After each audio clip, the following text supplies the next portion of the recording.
ಆರ್ಎಸ್ಎಸ್ಗೆ ಪರೋಕ್ಷವಾಗಿ ಅಂಕುಶ ಹಾಕಲು ಹೊರಟಿದ್ದಂತಹ ರಾಜ್ಯ ಸರ್ಕಾರಕ್ಕೆ ಹೈಕೋರ್ಟ್ನಲ್ಲಿ ಹಿನ್ನಡೆಯಾಗಿತ್ತು. ಸರ್ಕಾರಿ ಸ್ಥಳಗಳಲ್ಲಿ 10ಕ್ಕಿಂತ ಹೆಚ್ಚು ಜನ ಸೇರಿದ್ರೆ ಅನುಮತಿ ಬೇಕು ಅಂತ ಹೇಳಿ ಸರ್ಕಾರ ಹೊರಡಿಸಿದಂತಹ ಆದೇಶಕ್ಕೆ ಧಾರವಾಡದ ಹೈಕೋರ್ಟ್ ಪೀಠ ಮಧ್ಯಂತರ ತಡೆ ನೀಡಿತು. ಈ ಆದೇಶ ಪ್ರಶ್ನಿಸಿ ಸರ್ಕಾರ ಈಗ ಮೇಲ್ಮನವಿ ಸಲ್ಲಿಸಿದೆ. ತಡೆಯಾಜ್ಞೆ ತೆರವು ಕೋರಿ ವಾದ ಮಂಡಿಸಲಾಗಿದೆ. ಹೈಕೋರ್ಟ್ನಲ್ಲಿ ಇವತ್ತು ಏನೆಲ್ಲ ವಾದ ಮಂಡನೆ ಆಯಿತು ಬನ್ನಿ ನೋಡೋಣ.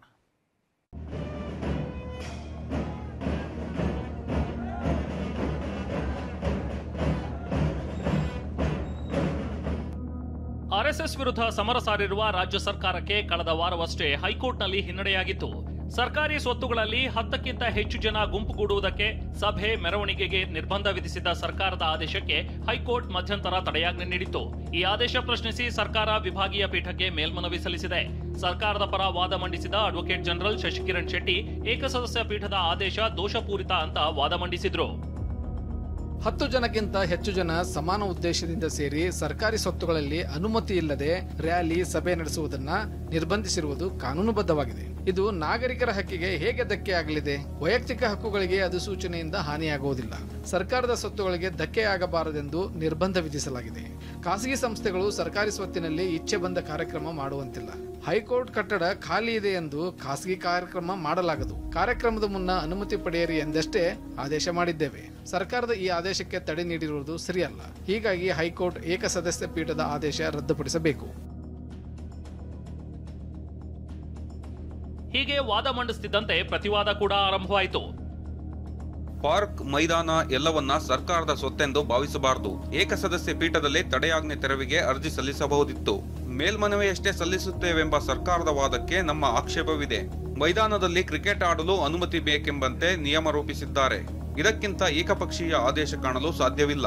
ಏಕಸದಸ್ಯ ಪೀಠದ ಆದೇಶಕ್ಕೆ ತಡೆ ನೀಡಬಾರದು. ನವೆಂಬರ್ 7ರಂದು ವಿಚಾರಣೆ ಇದೆ. ಅಲ್ಲಿ ಸರ್ಕಾರ ವಾದ ಮಂಡಿಸಲಿ.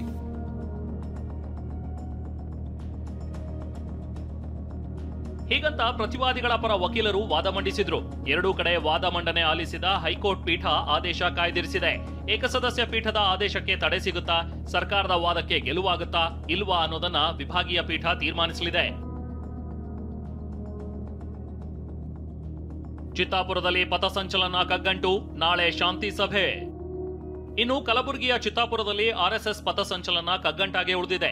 ಆರ್ಎಸ್ಎಸ್ ಪಥಸಂಚಲನದ ದಿನವೇ ತಮಗೂ ಪಥಸಂಚಲನಕ್ಕೆ ಅನುಮತಿ ನೀಡುವಂತೆ ಭೀಮ್ ಆರ್ಮಿ ಬಿಗಿಪಟ್ಟು ಹಿಡಿದಿದೆ. ಅಲ್ಲದೆ ಮೊನ್ನೆ ಕಲಬುರಗಿ ಜಿಲ್ಲಾಧಿಕಾರಿ ನೇತೃತ್ವದಲ್ಲಿ ನಡೆದ ಶಾಂತಿ ಸಭೆ ವಿಫಲವಾಗಿದ್ದು, ನಾಳೆ ಬೆಂಗಳೂರಿನಲ್ಲಿ 2ನೇ ಶಾಂತಿ ಸಭೆ ನಡೆಯಲಿದೆ. ಈ ಸಭೆಗೆ ಕೋರ್ಟ್ಗೆ ಅರ್ಜಿ ಸಲ್ಲಿಸಿರುವ ಆರ್ಎಸ್ಎಸ್ ಮುಖಂಡರು, ವಕೀಲರಿಗೆ ಆಹ್ವಾನ ನೀಡಲಾಗಿದೆ. ಉಳಿದ 9 ಸಂಘಟನೆಗಳಿಗೆ ಯಾವುದೇ ಆಹ್ವಾನ ನೀಡಿಲ್ಲ.